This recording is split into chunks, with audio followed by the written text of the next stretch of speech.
Yan ang epekto ng kaka-cellphone. Pikit ng pikit ang mata. Oh? Tingin na mata? Patay ka niyan. Pikit. Huwag mo ipikit na ipikit yung mata mo.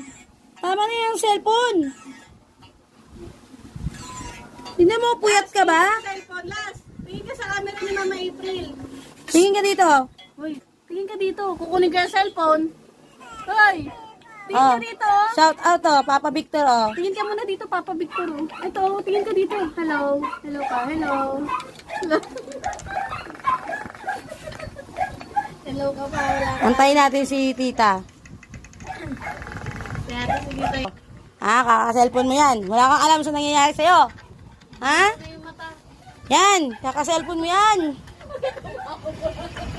Oh, paano tire-reveal yan na ganyan na yung itsura mo? Huwag ka na magsi-cellphone pag dumugo yung mata mo, ha? Hindi niya pa alam yan.